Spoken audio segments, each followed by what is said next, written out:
Imagine walking into work today, grabbing your coffee, sitting down at your desk, and finding out that your company's entire human resources department has just been deleted. Right. Just gone. Completely wiped out. I mean, no business partners, Uh, no recruiters, no employee relations specialists, just this tiny consolidated people function reporting completely outside the traditional organizational structure. Sounds totally crazy. It sounds like a wild, maybe even reckless hypothetical. But in early 2025, the CEO of Bolt, Maju Kurvilla, did exactly this. Yeah, he really did. And that decision sparked this massive industry-wide debate about whether HR as we know it is just completely obsolete. Well, it's an aggressive move for sure. And it certainly sent shockwaves through the corporate world. Oh, absolutely. But Bolt's decision didn't just happen in a vacuum. Yeah. It's an extreme reaction to a very real, very pressing crisis facing modern organizations. Yeah. I mean, the traditional architecture of corporate management is fracturing right now. Which is exactly our mission for this deep dive.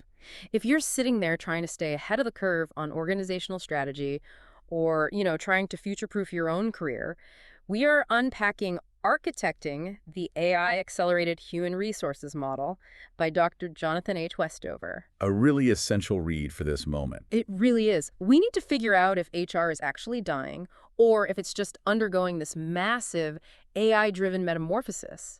Because whether you manage a team or just work inside a large company, this transition is coming for your daily routine. What's fascinating here is that traditional HR models are collapsing under the weight of two specific compounding forces. You've got the rapid maturity of artificial intelligence and intense economic pressure. Right. The old ways of managing people operations are no longer just inefficient. They are fundamentally misaligned with how modern work actually gets done. So before we look at why a CEO would hit the delete button on their HR department, we have to understand the architecture of the building they're, trying to demolish. That's a good way to put it. The research points back to the old standard, Ulrich's 1997 three-box model. And I know a lot of us have worked under this structure without even knowing its name, but what did that actually look like in practice? So for almost 3 decades, HR has been structured around this three-box concept. First, you had your HR business partners. Okay. These were the generalists embedded in different departments to advise managers. Second, you had centers of excellence. These housed your deep specialists. Like the people doing the really technical stuff. Exactly. The compensation analysts who spend all day looking at market pay rates, or the learning and development teams building out training modules. Got it. And finally, you had shared services, which was basically the call center for high-volume, routine employee inquiries, like resetting a password for the benefits portal. Okay, let's unpack this. It sounds like traditional HR was built like a post office. A post office. Yeah, I like that. You sort discrete packages of problems into specific mailboxes. An employee comes in so a generalist can physically route their specific issue to the right specialist department. That captures the structural bottleneck perfectly. And it really highlights the core assumption of that 1990s model. It assumed that work arrives in predictable, discrete packages that human specialists can process through these established step-by-step procedures. Right. But a post office, or a massive manual switchboard, requires a ton of human capital to operate. And if the old model is a post office, artificial intelligence is basically email. Exactly. It instantly routes and solves the basic stuff. It doesn't just connect the person to a specialist. It answers the question, processes the data, and logs the interaction instantly, leaving the post office looking like a massive, expensive waste of space. Precisely. The technological disruption we are seeing right now means that systems can handle the tasks that previously justified having all those human specialists. Like what kind of tasks? Well, applicant tracking systems use machine learning to screen and rank resumes based on historical success data. Benchmarking tools scrape the internet to provide instant market salary data. Wow, so the centers of excellence are just automated. A lot of them, yeah. And advanced conversational AI can answer nuanced policy questions about, like parental leave in seconds, just pulling directly from the company's internal knowledge base. And the statistics in the research are pretty stark. Only 30% of CEOs currently believe their HR leaders are effective strategic partners. That was from a study by Ulrich and his team. Yeah, which is a brutal number for an entire profession. It really is. But the forward-looking numbers are what really caught my eye. Gartner predicts that by 2025, AI will handle 69% of routine manager tasks. Almost 70%. That's massive. Right. And Microsoft found that their AI co-pilots are already reducing the time spent on routine HR tasks by 50 to 70%. And when you combine that technological leap with the current economic environment, the traditional model simply breaks down. Because companies are trying to save money. Exactly. The Hackett Group showed that world-class HR organizations are currently operating with 40% fewer staff than their typical peers. 40% fewer. Yep. Yet they are delivering superior outcomes because they've optimized their tech stack. So when an executive board faces pressure to reduce overhead costs, a massive human-heavy support function looks like an incredibly obvious target. So on paper, cutting this old post office saves millions, but you can't just delete the people handling your legal compliance and your employee conflicts and expect the math to hold up in the real world. You absolutely cannot.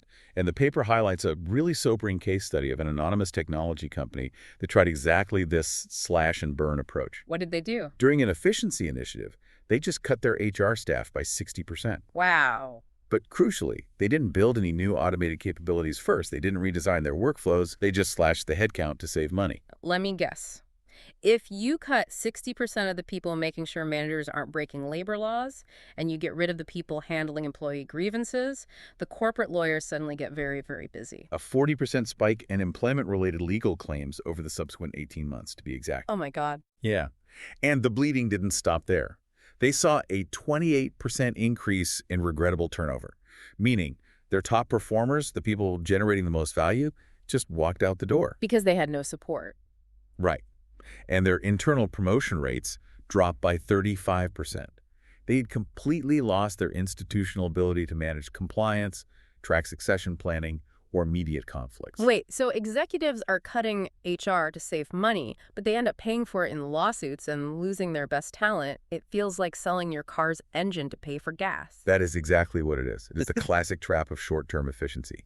You pad the quarterly margins, but you pay exponentially more later. And the damage goes much deeper than just financial penalties. How so? There is a profound structural impact on the daily employee experience. The research details another case involving a financial services firm that decided to eliminate their dedicated employee relations team. So no one to go to with a problem. Right. They distributed those conflict resolution responsibilities to the frontline managers. And within a year, reports of workplace harassment shot up by 23%. Man, and I have to imagine that wasn't necessarily because managers suddenly started behaving worse, right? It's because the mechanism for psychological safety was completely dismantled. Exactly. If my issue is with my direct manager, and my direct manager is now the primary HR touchpoint, the system has essentially trapped me. That is the exact mechanism of failure. Psychological safety relies on having an accessible, neutral channel to raise issues without fear of retaliation. When you remove that third party, employees just lose confidence that their concerns will be handled objectively. The trust is gone. And we see a similar mechanical breakdown with diversity, equity, and inclusion initiatives, too. The research points out that when these hasty, cost-cutting measures happen, DEI suffers massive backslides. It does, and the reason is purely operational. When a company does broad layoffs of HR, they often cut the dedicated teams whose entire job is to measure pay parity and track representation metrics. The people holding the company accountable. Precisely. Without that constant measurement, the next promotion cycle simply defaults to historical baseline behaviors. Within a single year, the pay gap widens and representation drops, all because the structural mechanism keeping it in check was removed. We also can't ignore what happens to the managers in this scenario. If HR disappears, the administrative work doesn't just evaporate into thin air. No, it lands squarely on the shoulders of middle management. Right. Managers suddenly forced to do HR work spend 51% more time on admin tasks. Gartner found that. If you're a software engineering manager, you are suddenly spending half your week wrestling with approval workflows instead of, actually leading your team. Which brings us to the critical pivot point of this whole transition. If the old manual model is obsolete but simply deleting it causes your organization to implode, how do you actually cross the chasm? Yeah, what's the middle ground? We move from looking at the wreckage to looking at the architectural blueprints provided by firms like McKinsey, Deloitte, Wallage, and Mercer. The transition requires fundamentally changing how you view the function. And Dr. Westover lays out a very specific roadmap for that transition in the text. The most striking takeaway for me is this concept of designing from outcomes backward. Yes. You don't start by looking at an org chart and crossing out roles. You start with the business goal. That is the crucial differentiator between a successful transformation and a total disaster. Traditional cost-cutting looks at headcount ratios. Successful architectural design looks at friction points in the business. Like the MasterCard example. Exactly.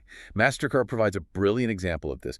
They didn't start by asking how many HR generalists can we afford to cut. They started with a specific operational goal. They said, we want to enable our business leaders to make faster, better people decisions. So if that's the destination, what does the backward engineered map look like? How did they actually achieve that? They realized that to make faster decisions, managers didn't need more meetings with HR advisors. They needed direct access to data.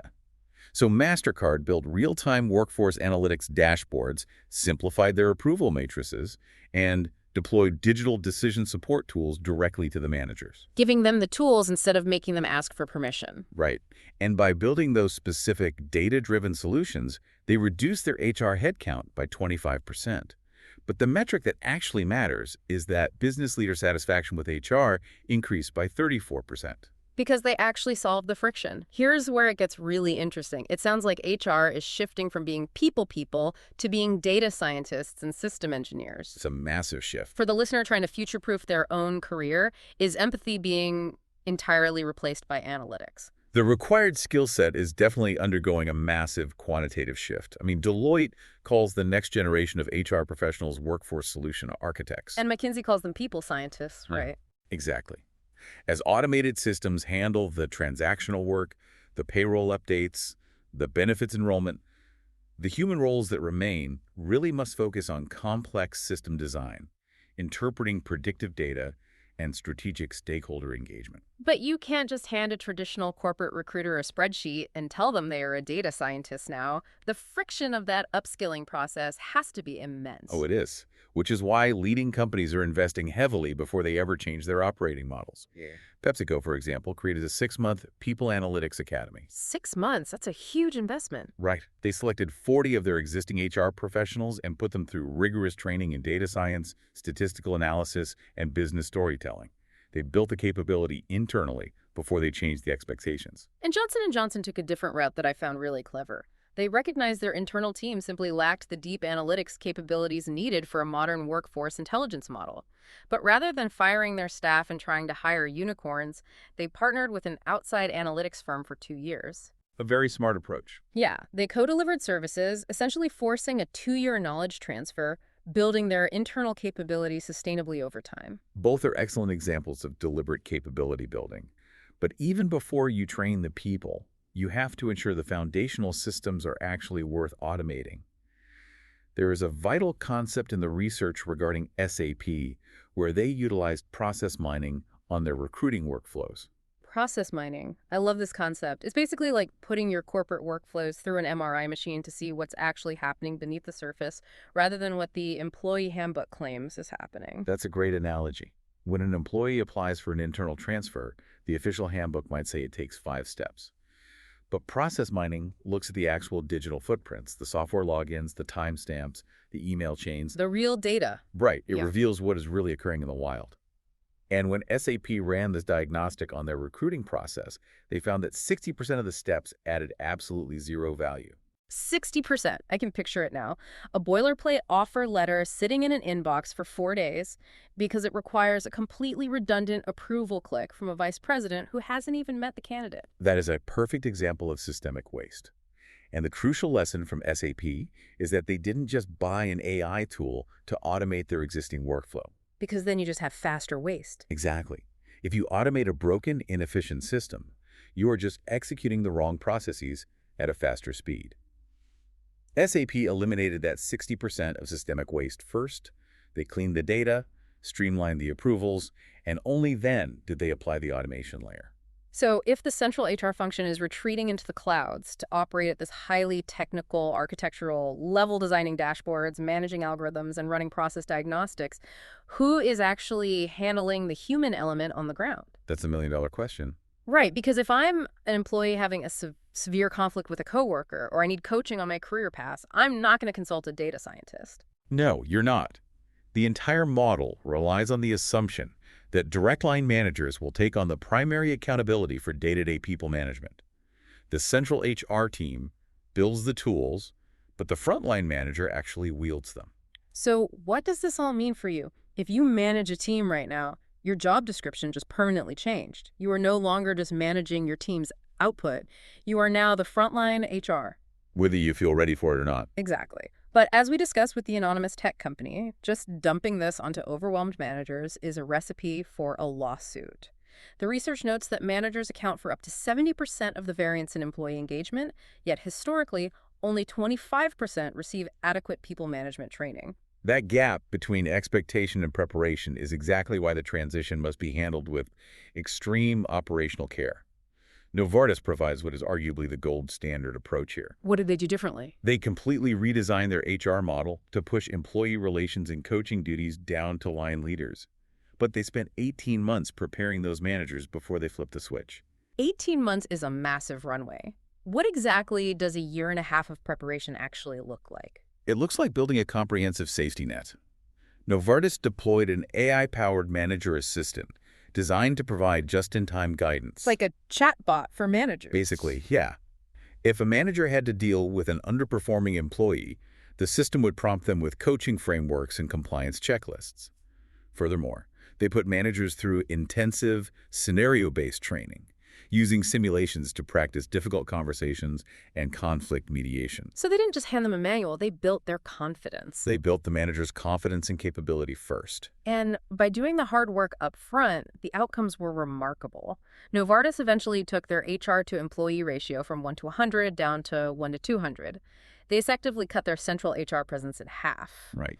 But because the managers were actually equipped to handle the workload, manager-driven turnover didn't spike. It actually decreased by 30%. They successfully transferred the human element without breaking the system. They did. But distributing that power to managers and arming them with algorithmic tools introduces a massive operational risk regarding governance. Because AI isn't perfect. Not at all.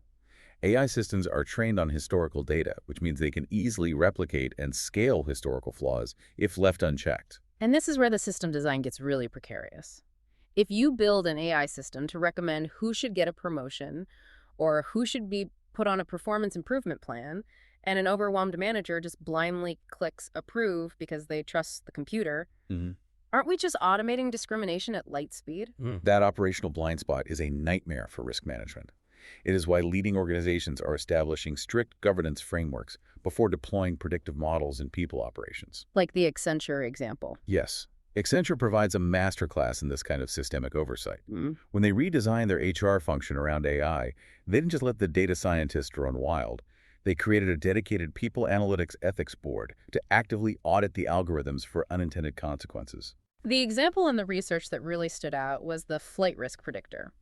The data team built an AI tool designed to predict which employees were statistically most likely to quit their jobs. A very common predictive tool, actually. Right, but the ethics board looked at it and completely shut it down. They shut it down because they recognized a severe flaw in the mechanism: the risk of a self-fulfilling prophecy.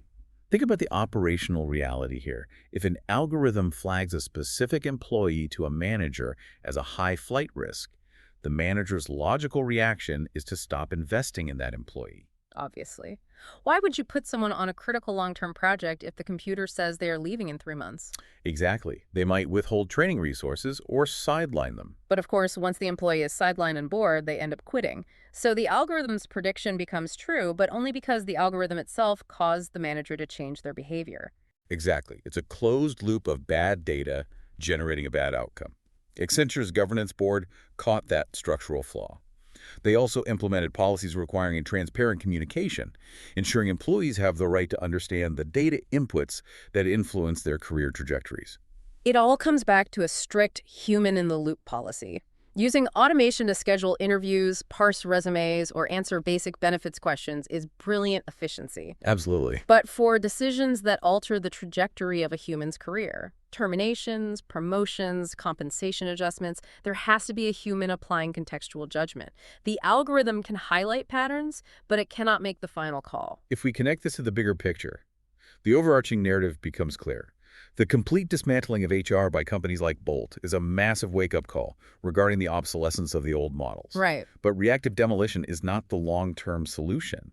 The organizations that will actually thrive in this new era are not the ones simply blowing up their HR departments to save a few dollars. The winners are going to be the organizations that treat this like an architectural redesign. They are the ones, like MasterCard and Microsoft and SAP, systematically identifying friction and replacing administrative bloat with rigorous, well-designed data systems. Yeah. They are the companies, like Novartis, investing heavily to empower their line managers with world-class tools and scenario training. And they are the ones, like Accenture, establishing unbreakable governance guardrails to ensure their automated systems don't run off a cliff. It is a deliberate, thoughtful transformation from a transactional support center into a strategic, data-driven architecture that genuinely accelerates the business. And as we wrap up, I want to leave you with a completely new angle on this to mull over. We've established that AI is going to handle the transactions, and in this new model, the central HR team retreats to the background to build data architecture. Meanwhile, the frontline manager handles the day-to-day empathy, the coaching, and the team building. That's the blueprint, yes. Yeah. If this transformation is perfectly successful, it implies the ultimate goal of the central HR function is to become completely invisible to the average employee. Wow. Yeah, that's true. But if the central people function is just an invisible algorithm, and your only real human touch point is whatever your direct manager's personality happens to be, what happens to the concept of company culture? Does the organization still have a unified, cohesive identity, or do you just work for a decentralized network of individual managers all running on the same software? Think about that next time you go to work. If HR does its job perfectly in the AI era, will you even know they exist at all?